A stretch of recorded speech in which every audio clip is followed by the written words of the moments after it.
en sciences humaines. Je me présente, je suis Nancy Acquignon, chargée de communication pour France Université Numérique et je suis accompagnée de plusieurs intervenants que je vais laisser se présenter. C'est à nous là, je crois. Oui, je pense que c'est à nous. Donc, Floriane Buisson, chargée de projet pour la réussite étudiante à Lyon 3, qui a piloté ce MOOC, et Pierre-Guy Vachal, chargé de projet pour la transition lycée enseignement supérieur à Lyon 3 aussi. Je n'ai pas piloté, mais j'ai participé un petit peu au MOOC. Beaucoup. Hugo, on ne t'entend pas, ton micro est désactivé.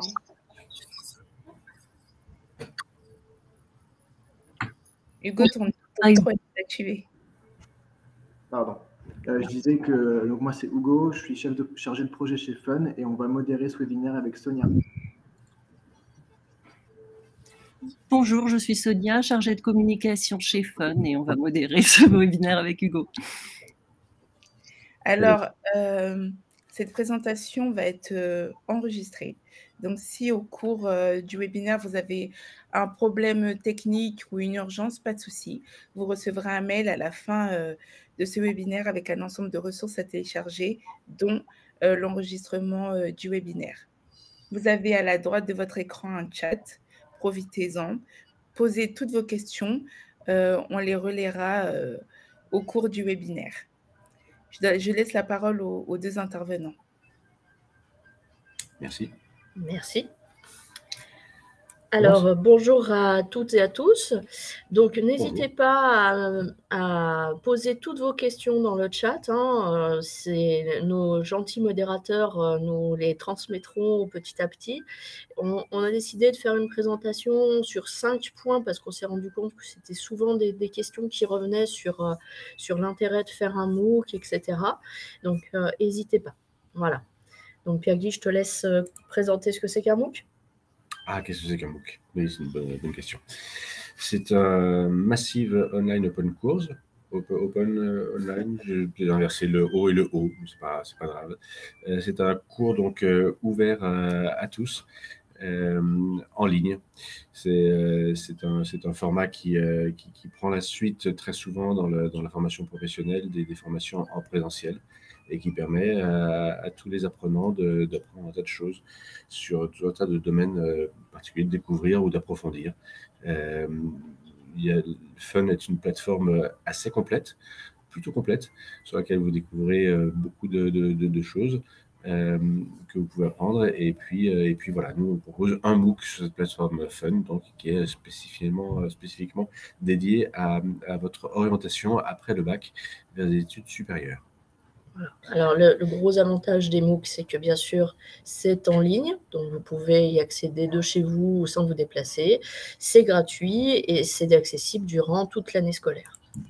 Si vous voulez voir un petit peu tout ce qui existe sur Fun, voici le lien. Nous, effectivement, comme vous le disait Pierre-Guy, nous sommes un des MOOC disponibles. Il y en a beaucoup d'autres, mais on va vous parler effectivement d'une autre. Et la première raison qui peut vous faire suivre ce MOOC, c'est de découvrir le panorama des sciences humaines. Voilà, c'est-à-dire que si vous suivez ce MOOC-là, c'est que vous avez quelque part dans l'idée de suivre des études de sciences humaines, et les études de sciences humaines sont majoritairement assurées à l'université en France. Une des ressources que vous allez trouver sur notre MOOC, donc, c'est un panorama global de toutes les sciences humaines. On a listé 22 disciplines, donc quelle que soit celle qui vous intéresse, il y a de fortes chances pour qu'elle soit renseignée sur notre MOOC. On a constitué une équipe, évidemment, puisqu'on n'est pas spécialiste, Floriane et moi, de toutes ces disciplines-là. Donc on s'est entouré d'une équipe d'enseignants, chercheurs dans chacune des disciplines concernées, qui vous ont fait chacun du coup une présentation de leur discipline.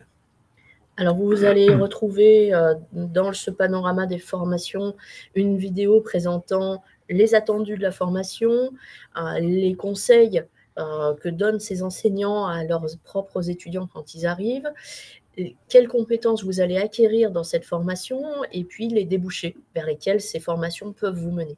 Vous avez également accès à une bibliographie pour vous permettre de travailler un petit peu en amont cette discipline si vous le souhaitez, et puis la transcription de la vidéo, parce que vous n'avez peut-être pas forcément envie de suivre la vidéo en entier, mais peut-être juste de le lire. Voilà. Alors, qu'est-ce que c'est qu'une discipline de sciences humaines? Voici les 22 disciplines de sciences humaines pour lesquelles vous allez retrouver des présentations dans le MOOC. Donc, la filière histoire. Alors, l'histoire, en général, on l'a vu au collège et au lycée. Ça mène à des métiers comme, bien sûr, enseignant, mais pas que. Vous avez aussi tous les métiers des musées, de la culture, qui peuvent aussi vous intéresser, les concours de la fonction publique. Il y a un large panel. Géographie et aménagement, c'est une filière. Alors, géographie, vous connaissez la matière au lycée, mais l'aménagement du territoire, beaucoup moins. Ça amène bien sûr à tout ce qui est urbanisme, mais aussi, les gens le savent moins, vers l'architecture. Je te laisse lettres modernes et lettres classiques. Comme tu veux, c'est très bien. Lettres modernes et classiques, a priori, on voit ce que c'est, puisque ça fait partie des disciplines qu'on a au lycée, mais c'est évidemment beaucoup plus poussé. Lettres classiques, il est bon de parler couramment latin et grec, peut-être pas à ce point-là, mais d'avoir au moins des notions de latin et de grec, c'est évident. Et puis, lettres modernes, ça commence au XVIe siècle, je crois, sauf erreur, si j'ai bien suivi le MOOC. C'est ça. Merci. La philosophie. Voilà. La philosophie, c'est... vous avez aussi des cours de philosophie pour certains d'entre vous au lycée. C'est apprendre à se poser les bonnes questions et savoir comment les philosophes qui ont déjà rédigé sur ces questions-là se sont positionnés par rapport à plein de questions de société. Voilà. Souvent, les étudiants entrent en philosophie pour avoir des réponses aux questions qu'ils se posent. C'est pas dès la première année que vous avez les réponses, évidemment, à vos questions. En revanche, vous apprenez à bien formuler la bonne question pour pouvoir chercher votre réponse. Psychologie, ça mène à des métiers comme psychologue, mais psychologue sous différents formats. Ça peut être psychologue pour les adultes, pour les adolescents, pour les personnes en situation de handicap. Ça peut être aussi la psychologie du travail pour tous les métiers comme attrait aux ressources humaines. Donc, il y a un large panel de débouchés et aussi un large panel d'enseignement. C'est encore une filière que vous ne connaissez pas au lycée, que vous n'avez jamais découvert, une matière que vous n'avez jamais découvert. Le droit. Oui, on va peut-être pas lister toutes les disciplines après parce que ça va être un peu fastidieux et forcément toutes ne vous intéressent pas chacun de vous. Droit, effectivement, c'est une discipline qui intéresse beaucoup de futurs étudiants, donc on peut le tailler. Ça fait partie des disciplines que vous n'avez pas vues ou pour très peu, vous l'avez vu au lycée. Et quand vous l'avez vu au lycée, c'est mélangé avec d'autres disciplines. Donc, c'est une méthode de travail, c'est une logique particulière qui ne se travaille très clairement qu'à l'université. Donc, avant de découvrir comment aborder ça, ça peut être bien effectivement de voir à travers ce MOOC comment vous y préparer. Alors, je vais faire un résumé. Alors, vous avez des filières qui sont plus rares, comme anthropologie ou archéologie ou musicologie, qui sont des filières vraiment hyper spécialisées. Vous savez vraiment ce vers quoi vous voulez aller, comme théologie aussi. Et puis, des filières qui sont plus larges, où vous aurez plus d'opportunités de réorientation ou au moins d'accès à différents types de métiers comme la science politique, l'économie, la gestion et les langues. Les langues, là, forcément, on parle aussi bien des langues courantes, anglais, italien, espagnol, que des langues plus rares comme le russe, le coréen, le polonais, voilà, qui sont des langues sur lesquelles on peut également travailler. L'information communication qui amène à tous les métiers, y compris des métiers relativement actuels comme community manager. Voilà, elles sont des filières beaucoup plus larges. Voilà. Voilà, après, on pourra revenir sur les disciplines si vous avez des questions par rapport à une discipline en particulier. On va peut-être avancer un petit peu, sauf si vous voulez vraiment qu'on reste là-dessus. Est-ce que vous avez des questions? Est-ce que vous avez des questions? Pour le moment, on a noté une question de Paul sur le chat. En tant que lycéen, quelle spécialité conseillez-vous? assez difficile de répondre à cette question-là, parce qu'on ne connaît pas Paul et on ne sait pas ce qu'il veut faire plus tard. Donc et on ne connaît pas ses points forts. Donc c'est difficile de répondre comme ça globalement. Si on donnait une recette, là, elle serait forcément mauvaise. Imaginons qu'elle soit suivie par tout le monde, ça deviendrait catastrophique. Donc là, c'est en fonction de vos goûts, vos appétences, Paul, de ce que vous voulez faire plus tard. Et de la filière que vous visez. Voilà, c'est pour ça qu'on a créé ce MOOC-là, pour vous aider à trouver des renseignements, pour vous aider à vous y retrouver un petit peu. Voilà. Et à trouver les spécialités qui correspondent à la filière dans laquelle vous voulez rentrer. Ah, je suis désolé de ne pas pouvoir être plus précis comme, au niveau de la réponse à cette question. Je lui ai demandé dans le chat, en attendant sa réponse, je pense que vous pouvez continuer. Ok, merci. Donc la raison numéro 2 pour suivre ce MOOC, c'est pour vous aider à construire votre propre projet avec les vidéos scénarisées. Pierre-Guy, je te laisse présenter les vidéos scénarisées. Ah bah si tu veux. On n'a pas voulu faire évidemment un cours magistral en disant voilà, ça c'est ça, ça c'est ça, c'est ça. Mais on est parti des interrogations que pouvait se poser une lycéenne face à sa future orientation. Et on a scénarisé ça, c'est-à-dire qu'elle rencontre différentes personnes, elle discute avec ses amis, elle pose des questions et à chaque fois on apporte les réponses. L'idée c'est que vous puissiez vous identifier, que vous puissiez trouver les réponses aux questions que vous vous posez sans avoir à fouiller, à chercher de partout et sans que ce soit un petit peu fastidieux. Les questions que se pose notre lycéenne, a priori, sont un peu les mêmes que vous vous posez vous-même. Voilà. C'était ça ce que tu attendais de moi? Tout à fait, tout à fait. C'est gentil. Alors, comment on travaille ça? Tout simplement, ça va vous aider à préciser vos idées de métier, à établir des priorités dans votre projet, trouver des pistes à explorer si vous n'avez pas de priorité, par exemple, à finaliser votre idée de formation et préparer votre projet de formation motivée, puisque vous savez que dans le Parcoursup, vous aurez une petite rédaction à faire sur votre projet de formation motivée. Voilà. Donc là, comme l'a expliqué Pierre-Guy, vous suivrez le cas d'une lycéenne qui va être conseillée par notre équipe pédagogique sur les différentes questions ou sur les différents aspects de son projet. Voilà. Donc ça peut vous donner des idées, ça peut vous donner aussi une méthodologie de réflexion par rapport à votre propre projet et vos propres envies. Est-ce que tout ça a suscité des questions? Jusque-là. Alors, pour cette partie-là, non. Par contre, il y a quelques questions d'ordre général. Alors, Paul n'est pas revenu. Par contre, il y a une question de Sephora qui demande « Pouvez-vous parler de la licence art du spectacle, s'il vous plaît ?» Alors, la licence art du spectacle, alors là, il faut que je fasse un petit préambule à la présentation de cette licence.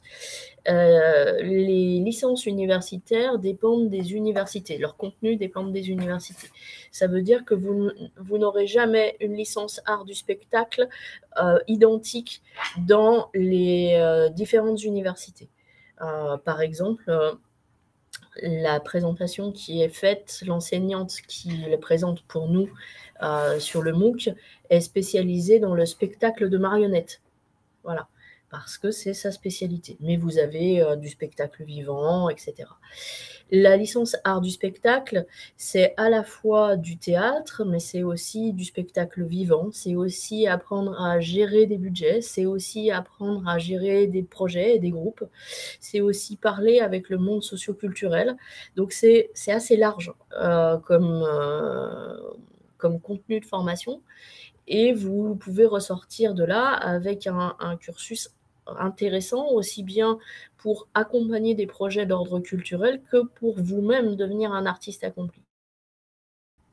La base de l'intérêt qu'il faut avoir, c'est bien sûr aimer le spectacle vivant sous toutes ses formes, et pas uniquement le fait d'être comédien ou acteur, parce que ça ne suffira pas. Il faut vraiment avoir un goût plus large pour les arts du spectacle.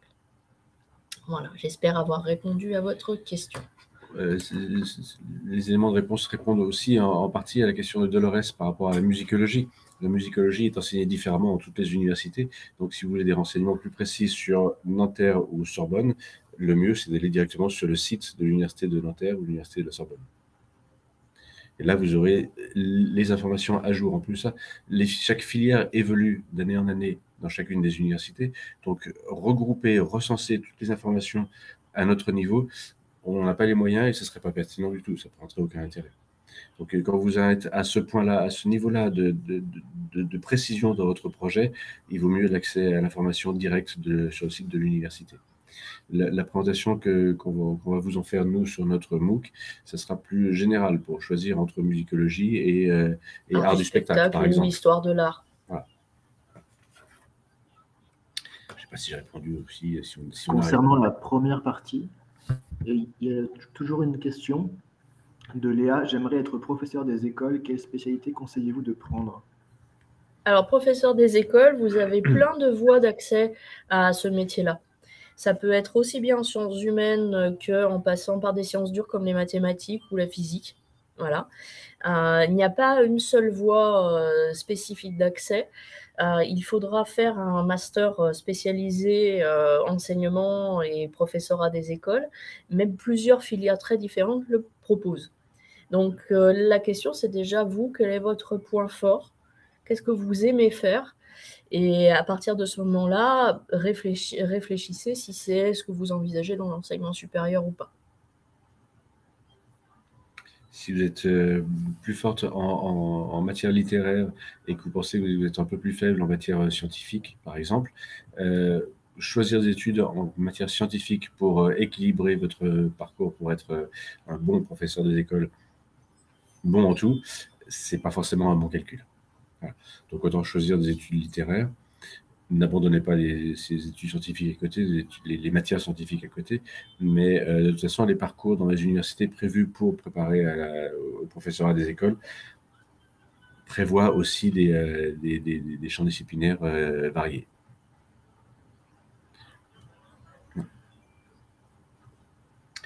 Pour la licence art du spectacle, il faut être bon en français. J'ai envie de vous dire que pour étudier dans une université en France, il vaut mieux parler français.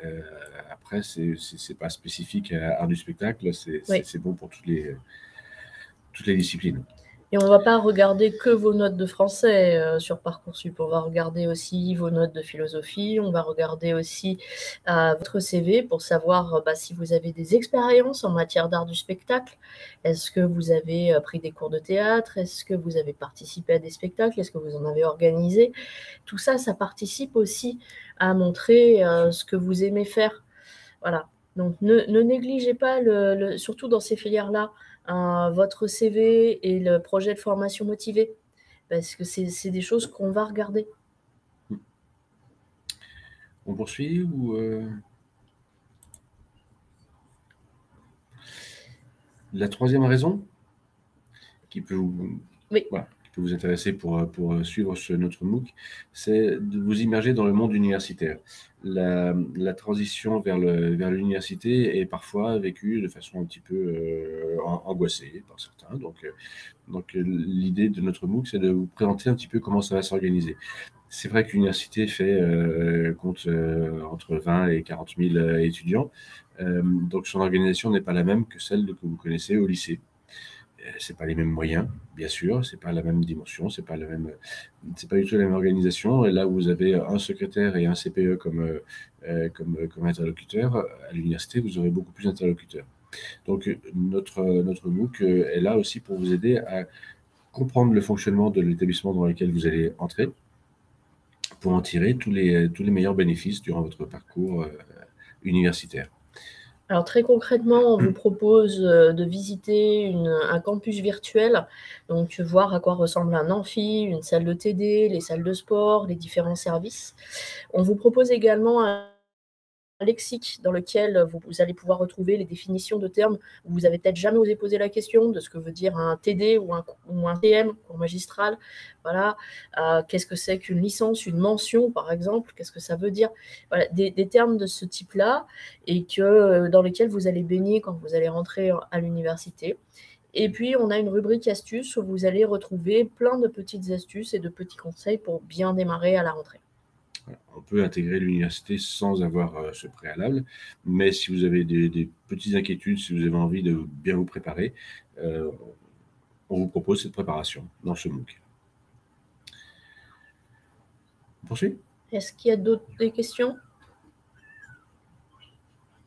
Il y a quelques questions, effectivement. Alors, je ne sais pas, peut-être on les pose à la fin et vous finissez votre présentation avant. Eh bien, si Allez, on prend ça pour une suggestion. Allez, on continue. Quatrième raison. Donc, se préparer concrètement pour une rentrée efficace. L'année universitaire est extrêmement rapide. Là, pour vous dire, les étudiants sont en train de finir leur première session partielle et ils sont rentrés début septembre. Et ils vont redémarrer en janvier et ils finiront en mai. Donc, ça vous donne juste une rapidité d'exécution de l'année. Donc, ça va très, très, très vite. Donc, il faut, dès le début de l'année, prendre tout de suite le bon rythme et bien travailler régulièrement. Ça veut dire aussi qu'on a des petites recettes à vous donner, des conseils pour que vous profitiez au mieux de cette année, parce que ce n'est pas uniquement que du travail universitaire pour l'obtention d'un diplôme, mais c'est aussi participer à la vie universitaire comme peut-être vous engager dans des associations, peut-être vous faire du sport, peut-être également participer à l'orchestre de l'université. Voilà, travailler au niveau culturel, ou même tout simplement travailler, avoir un job à côté. Et comment ça s'organise? On a des conseils à vous apporter là-dessus. Dans le milieu scolaire, vous avez pris l'habitude d'un rythme qui était à peu près le même chaque année, en accélérant quand même. Et c'est vrai que le rythme dans l'enseignement supérieur n'est pas le même. On est sur une semestrialisation, donc avec des examens beaucoup plus rapprochés et qui arrivent très très vite après la rentrée. Donc il ne faut pas se laisser surprendre par ça. Voilà, c'est une source d'échec un peu bête de se laisser surprendre par la rapidité avec laquelle les examens arrivent après la rentrée. Alors, juste pour préciser que également sur le MOOC, vous trouverez un forum. Donc, n'hésitez pas à venir nous poser des questions si vous avez des éléments précis sur lesquels vous voulez qu'on réponde. Il n'y a aucun souci. On essaie d'être là pour répondre à toutes vos questions. Et enfin, la dernière raison, c'est que ça vous permet de vous former librement et gratuitement. Comme on l'a dit, vous pouvez le faire à distance, tranquillement de chez vous. C'est ouvert toute l'année. Là, les QCM sont fermés pour les vacances, mais ils rouvriront à partir du 4 janvier.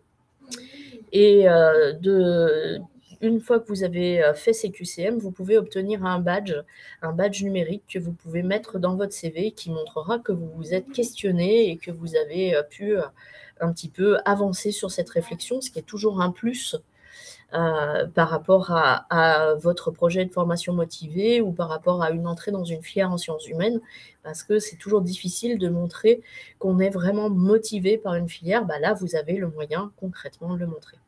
Voilà. Là, expliquer qu'on est motivé pour étudier de l'histoire, c'est pas évident, effectivement. Et le simple fait que vous suiviez un MOOC pour vous préparer aux études universitaires montre, de façon évidente, que votre candidature n'est pas juste faite par hasard, simplement. Alors après, l'établissement en tient compte, on ne tient pas compte, on n'a aucun contrat avec eux, mais vous appuyez sur quelque chose de concret pour montrer votre motivation. Voilà. Voilà. Je crois qu'on a à peu près fini notre présentation institutionnelle qu'on a voulu rapide pour pouvoir répondre aux questions. Hugo, c'est toujours très bien. Oui. Alors, il y a une question de Lona. Existe-t-il une licence sciences politiques? Oui, il existe. Alors, vous avez des IEP, des instituts d'études politiques qui forment ensuite sur les études, mais il existe aussi des licences sciences politiques et vous avez aussi des licences droit et sciences politiques. Donc, c'est une licence bidisciplinaire dans laquelle vous retrouvez les deux formations. Ça amène à des métiers très proches de ceux qui vont pour les IEP, tout à fait. Sciences politiques fait partie des disciplines listées dans notre MOOC, bien sûr.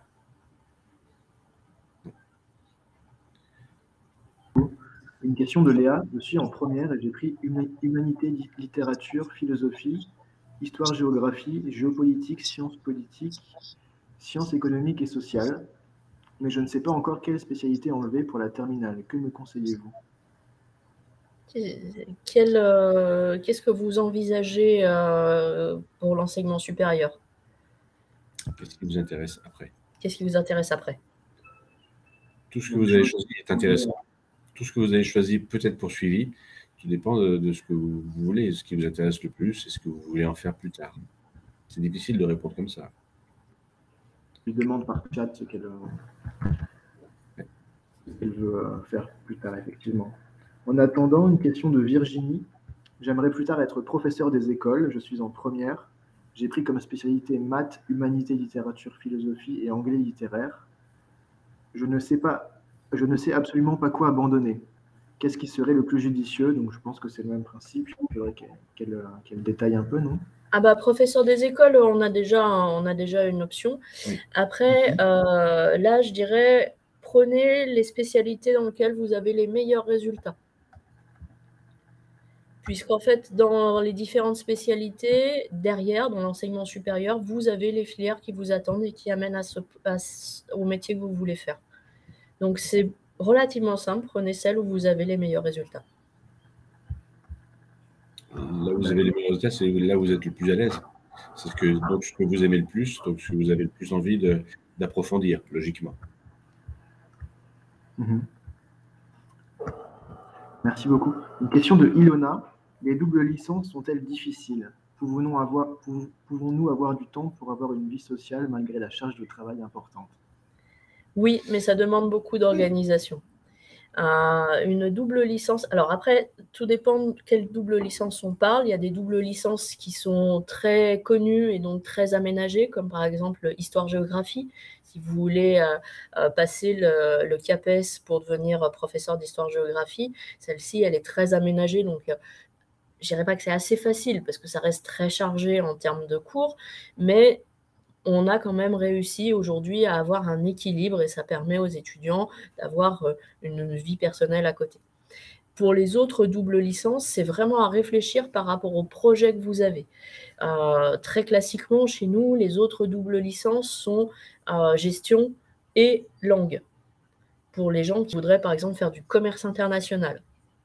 Si c'est vraiment votre projet, si vraiment vous êtes motivé pour le faire, sachez que c'est du 40 heures par semaine, donc ça représente un petit peu plus de temps de travail qu'au lycée, mais c'est aussi beaucoup de travail personnel à côté. Donc oui, c'est possible après d'avoir une vie personnelle, mais ça demande une très très bonne organisation et c'est réservé aux meilleurs élèves. Voilà. Oui, c'est pas une formation qu'on choisit par défaut. La double licence, c'est effectivement lourd. Après, je ne connais pas votre capacité de concentration, d'organisation du temps, vos demandes en termes de vie sociale et vie personnelle. Donc, c'est à discuter plus précisément. Concernant Léa, donc, elle a précisé, elle veut devenir professeure des écoles. Si vous voulez, je vous répète sa demande. Oui, je veux bien. Je suis en première et j'ai pris humanité, littérature, philosophie, histoire, géographie, géopolitique, sciences politiques et sciences économiques et sociales. Je ne sais pas encore quelle spécialité enlever pour la terminale. On va faire la même réponse que pour Virginie, effectivement. Voilà, ça va être à peu près la même réponse à un petit bémol près, c'est que sciences politiques et sciences économiques et sociales n'amènent pas dans la filière à professorat des écoles. Voilà, donc c'est juste le petit bémol. Mais sinon, c'est la même réponse, à savoir que prenez les matières où vous avez les meilleurs résultats qui, par nature, sont les matières où vous vous sentez le plus à l'aise.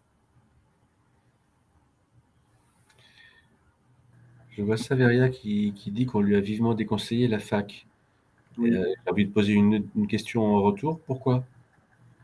Sur quel critère? Elle a précisé qu'elle envisageait éventuellement faire une licence en langue étrangère appliquée. Mais oui. Effectivement, pourquoi? Elle est réservée, c'est ça, réservée.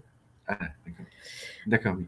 Est-ce que vous êtes quelqu'un de timide et donc du coup on vous a dit que l'université n'était pas faite pour vous? Alors l'université, souvent on ne la recommande pas aux personnes qui manquent d'autonomie. On va s'entendre sur ce qu'on entend par autonomie. C'est-à-dire que si vous avez besoin qu'on vous rappelle tous les jours le travail que vous avez à faire, si vous avez besoin qu'on appelle vos parents parce que vous n'arrivez jamais à l'heure, ou que vous ne vous levez pas le matin parce que c'est pas possible pour vous d'être à l'heure, effectivement, les filières universitaires, c'est pas fait pour vous. Là, l'idée de ce qu'on appelle l'autonomie, c'est surtout qu'il va falloir vous prendre en charge. Ça ne veut pas dire qu'il n'y a pas d'accompagnement. Au contraire, il y a énormément d'accompagnement, il y a énormément de gens qui sont disponibles pour vous, mais ça veut dire que c'est à vous d'aller les voir. Mais vous n'êtes pas obligé d'aller les voir, comment dirais-je ? C'est plus comme il y a quelques années. Aujourd'hui, vous pouvez contacter les enseignants par mail.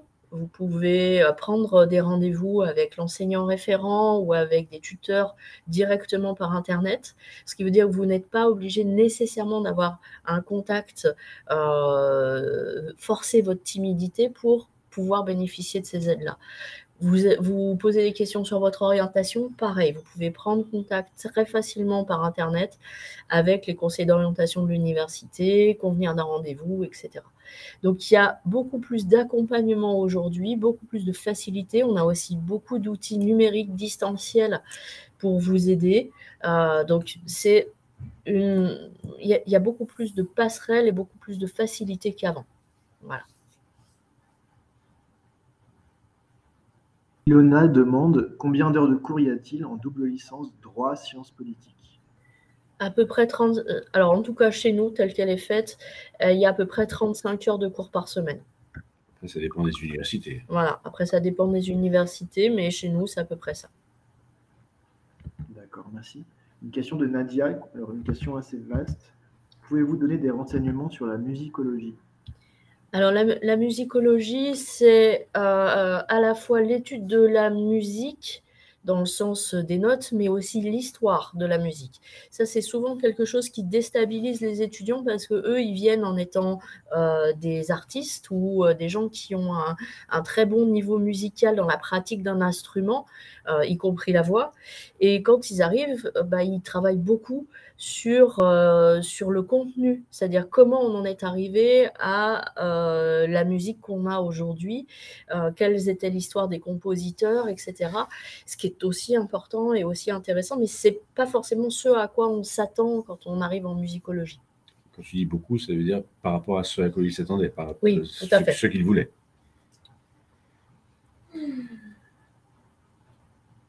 Toujours sur le nombre d'heures de cours, Sephora demande combien a-t-il d'heures de cours en licence art du spectacle? Alors, tout dépend de l'université dans laquelle vous êtes. Il y a des universités où vous allez avoir une quinzaine d'heures de cours et d'autres où vous en aurez 3 ou 4 heures. Ça dépend.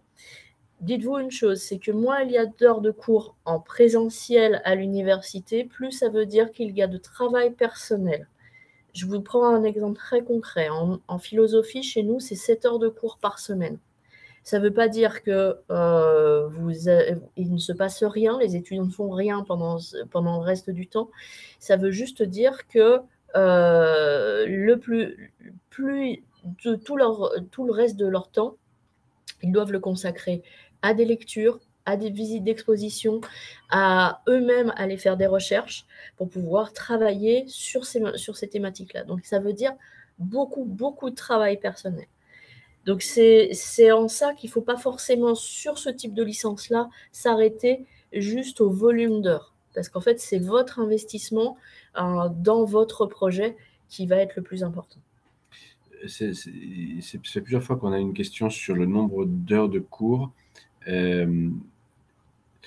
Juste une remarque à ce propos-là. Ce n'est pas le nombre d'heures de cours qui doit vous faire choisir une discipline plutôt qu'une autre. La quantité globale de travail hebdomadaire remplit la semaine, potentiellement. Si vous visez juste la moyenne, juste le passage, ça ne fera pas de vous un grand spécialiste ou une grande spécialiste pour poursuivre plus tard. Donc, il faut toujours viser le plus possible l'excellence, donc passer le plus de temps possible à travailler en cours ou en dehors des cours. J'avoue,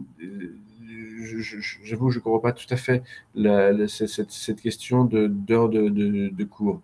Floriane l'a dit, je le répète, moins vous avez d'heures de cours en présentiel, plus ça veut dire que vous avez du travail personnel à faire. Et là, ça nécessite beaucoup d'organisation, beaucoup de rigueur et de discipline propre.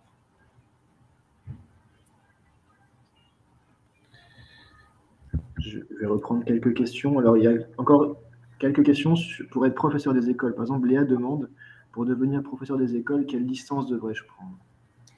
Alors, il y a plein de licences qui y mènent. Il y a des licences qui n'y mènent pas, mais il y en a beaucoup qui y mènent. En fait, vous allez trouver à l'intérieur de la licence, qu'on appelle la mention, c'est-à-dire le titre général de la licence, à l'intérieur des options. Et dans ces options, vous allez trouver des licences qui proposent professorat des écoles et d'autres qui ne le proposent pas. Pour être professeur des écoles, il faut une licence plus un master enseignement. Pour accéder à ce master enseignement, plusieurs types de licences sont possibles. Les licences mathématiques physiques, les licences bio, les licences gestion et pas économie, les licences langue, les licences histoire-géographie, lettres, philo, quel j'ai oublié. Lettres, philo, sciences de l'éducation et sciences du langage. Voilà, donc toutes ces licences peuvent vous y amener. Et après, il faut être accepté dans un master MEF, donc formation enseignement, avec spécialité professorat des écoles. D'où la question de savoir quelle est la licence dans laquelle vous avez le plus de facilité et donc forcément la spécialité que vous abandonnez au bac. Je vois une question intéressante. Il faut faire quoi à côté un travail personnel pour la licence art du spectacle? Là encore, tout dépend de ce que vous voulez faire. Votre objectif, c'est pas d'obtenir un diplôme en art du spectacle. Vous avez un objectif, une idée professionnelle. La licence n'est qu'un moyen pour accéder à cet objectif-là. Donc, si vous faites des spectacles dans le cirque, dans le théâtre, dans le chant, etc., continuez, bien sûr, faites-en à fond. Si votre but c'est d'organiser des spectacles, et bien montez des spectacles, faites de la mise en scène, il faut multiplier bien sûr toutes les expériences à côté. Si vous voulez faire de la mise en scène, il y a un moment il faut aussi passer par le poste de comédien pour comprendre quel est le lien entre le metteur en scène et le comédien. Voilà, c'est difficile de répondre globalement à cette question-là, encore une fois. Mais tout dépend de ce que vous voulez faire, pourquoi vous voulez faire art du spectacle et ce que vous avez fait jusqu'à maintenant. Et je vais rajouter un élément, à savoir qu'aujourd'hui, il existe dans toutes les universités le statut d'artiste de haut niveau. Donc, le statut d'artiste de haut niveau, c'est si vous avez une pratique artistique que vous pouvez justifier. Par exemple, être inscrit dans un conservatoire ou dans un conservatoire de musique ou de danse ou être inscrit dans une école de théâtre et que ceci vous entraîne, que vous avez des difficultés pour suivre vos cours, on va aménager votre cursus pour vous permettre d'avoir cette pratique artistique et de continuer vos études, et pas forcément qu'en art du spectacle. Voilà. On avait déjà des statuts comme ça pour les sportifs de haut niveau. On avait, depuis quelques années, on a également pour les artistes cette possibilité d'aménagement. Donc, n'hésitez pas à solliciter l'université dans laquelle vous voulez rentrer. Et puis, si vous vous dites « je veux faire art du spectacle parce que j'ai une pratique artistique », mais que ce n'est pas forcément votre envie, parce que vous n'avez peut-être pas forcément envie d'en faire un métier à part entière, ou alors pas sous un format diplômant, c'est tout à fait possible de faire une licence de langue ou une licence d'histoire en ayant un statut d'artiste de haut niveau. Il y a une question qui est simple, à laquelle je peux répondre facilement. Vas-y. Dans les doubles licences, sommes-nous en cours avec des gens qui ne font pas la double licence? La réponse est oui. Alors, ça ne veut pas dire pour autant que vous faites 2 fois plus de travail. Parce que dans la première licence que vous allez suivre, il y a des cours dont vous serez dispensé parce que ce sera compensé par la deuxième licence. Je ne sais pas si je suis clair? Oui. Oui, je suis clair. Merci. C'est-à-dire que, alors après, tout dépend les choix de nom retenus par l'université, mais vous allez peut-être trouver les dénominations majeures, mineures. Et donc, vous allez, dans la double licence, n'avoir que les 2 majeures des licences dans lesquelles vous êtes inscrite, alors que vos camarades qui sont dans une seule licence auront une majeure et une mineure. Voilà. Est-ce qu'on est passé à côté de questions? Ou est-ce que vous en avez d'autres? Je n'ai pas noté d'autres questions particulières. Une, mais qui a déjà été répondue, il me semble. Comment s'organise la fac pour devenir professeur des écoles? Je pense que là, effectivement, j'ai répondu tout à l'heure en expliquant la licence. Donc, pour le moment, je n'ai pas vu d'autres questions. Il y en a une qui vient d'arriver. Combien d'heures de cours par semaine y a-t-il en licence de psycho, de droit, de sociologie? Je vais revenir sur ma réponse. Vous ne pouvez pas choisir une discipline en fonction du nombre d'heures, c'est pas possible. Faire de la psycho, du droit ou de la sociologie, c'est pas du tout la même chose. Donc, renseignez-vous sur ce que c'est que les études de psycho, ce que c'est que les études de droit, ce que c'est que les études de sociologie. Et là, le MOOC peut vous aider pour ça. Là, le MOOC peut vous aider pour ça. Et puis, si, in fine, vous avez choisi votre filière et votre université, allez sur le site de l'université qui, elle, vous dit combien, concrètement, il y a d'heures de cours et de présentiel dans la filière que vous avez choisie. Alors, je vais rebondir sur cette question pour expliquer un petit peu la différence entre les différentes choses dont vous parlez.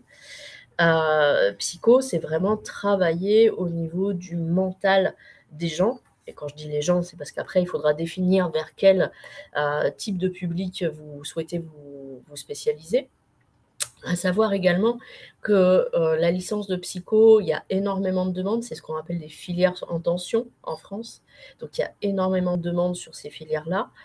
Et que le plus difficile n'est pas la licence, mais plutôt le master, parce qu'en master, il va falloir trouver un stage et qu'il n'y a pas beaucoup de professionnels qui prennent en stage. Donc, c'est une filière qui vraiment, il faut être très, très motivé pour rentrer dans cette filière-là et avoir un objectif assez précis. Et pouvoir en sortir. Et pouvoir en sortir avec le métier que vous voulez. La filière de droit, elle, certes, est aussi une filière sans tension, mais moins, donc vous aurez plus de facilité à y entrer. Et elle amène à énormément de métiers, que ce soit dans la fonction publique, avocat, magistrat, police, gendarmerie, enfin, voilà, il y a juriste en entreprise. Juriste en entreprise, plein de métiers différents. On va revenir sur l'adage très connu, le droit mène à tout. Voilà, le droit mène à tout à fait. À condition d'en sortir. Oui, aussi. La sociologie, là, par contre, on est sur un métier où la filière n'est pas en tension, donc vous pouvez plus facilement accéder à cette formation. Et ce que vous allez travailler en sociologie, c'est avant tout les mouvements sociaux et les groupes sociaux. C'est-à-dire comment les groupes fonctionnent, comment la société gère le collectif et comment ces collectifs influencent la société. Donc, ça vous amène souvent vers des métiers liés au social, mais pas que. Voilà. Donc, globalement, j'ai fait un petit peu la différence entre ces trois branches-là. Après, c'est vraiment ce que vous envisagez en termes de métier derrière ça qui va compter. C'est le contenu des études qui est important et pas le nombre d'heures. Si c'est le nombre d'heures qui motive votre choix de filière pour l'année prochaine, je suis un peu inquiet. Alors, pour l'économie et la gestion, c'est mieux de garder les maths, oui. À part si vraiment votre niveau de maths est très mauvais ou pas très bon, je vous conseillerais plutôt de garder les maths. Après, sachez que vous avez 2 options. Vous avez la spécialité, mais vous avez aussi l'option maths. Et donc, si vous ne souhaitez pas ou vous ne pouvez pas, parce que vraiment vous avez des résultats qui ne sont pas bons dans la spécialité maths, vous pouvez effectivement abandonner la spécialité maths, mais prendre l'option. Et ça aussi, on en tiendra compte, c'est important. Mais oui, en économie et en gestion, ce sont 2 filières où les mathématiques sont très importantes. comme en sociologie. Mais par contre, ce n'est pas le programme, ça c'est préciser aussi, les mathématiques que vous faites dans la spécialité ne sont pas le programme de mathématiques que vous retrouverez à l'université. Puisque dans les mathématiques que vous faites en spécialité, il y a aussi beaucoup de géométrie dans l'espace, ce qui n'existe pas en économie et en gestion.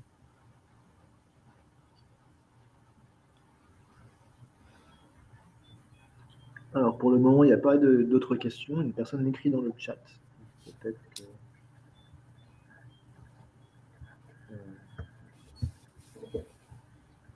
Il y a encore des lycéens qui nous regardent quand même. Oui, oui, oui. Pas tous partis. Alors voilà une question de Roman. Quelle orientation possible après 2 ou 3 années de LEA? Je m'intéresse aussi aux sciences politiques. Alors le LEA, peut-être que tout le monde ne connaît pas, donc c'est les langues étrangères appliquées. C'est l'enseignement de 2 langues, l'anglais plus une autre langue. Et le débouché principal de cette filière, c'est plutôt le commerce international, le traductorat et l'interprétariat. Tout dépend de l'université dans laquelle vous le suivez. La filière LEA, c'est une filière qui est différente. Certaines filières LEA sont très teintées commerce international, d'autres sont très teintées interprétariat, effectivement. Donc là, je ne sais pas quelle filière vous avez suivi de LEA et quelle était sa coloration. Après, pour aller vers les sciences politiques, l'interprétariat ou la traduction font également partie des éléments que vous pouvez retrouver en sciences politiques. Rien ne vous empêche, après une licence LEA, de bifurquer vers un IUP spécialisé dans la 2e langue. Donc là, vous êtes en première année. Donc, rien ne vous empêche de faire un master après la licence de sciences politiques spécialisée dans votre 2e langue, en particulier si elle est rare. Parce que ça fait partie des choses très recherchées. Des gens qui sont capables en sciences politiques de parler le coréen, le russe ou le chinois. Parce que surtout en master, on va envoyer les étudiants en échange. Donc, on a besoin d'étudiants qui savent très bien parler ces langues-là. Oui, le chinois est considéré comme une langue rare. Il y a beaucoup de Chinois qui parlent chinois, mais ici, c'est considéré comme peu parlé. Donc, on considère comme une langue rare. Après, tout dépend de ce que vous appelez aussi intérêt pour les sciences politiques. Là,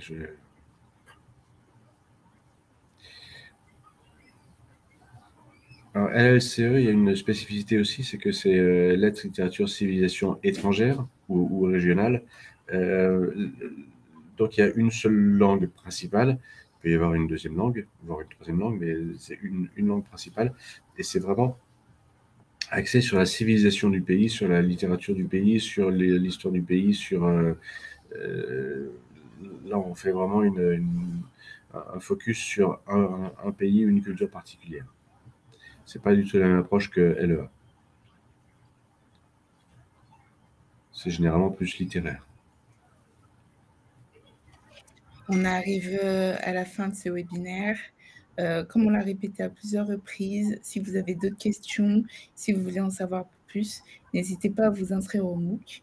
Des forums sont là pour ça, pour que vous puissiez poser toutes vos questions.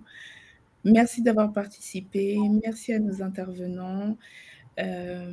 Vous allez tous recevoir un récap, un mail de remerciement avec toutes les informations à savoir. Merci encore à tous et bonne journée. Au revoir. Merci beaucoup. Au revoir.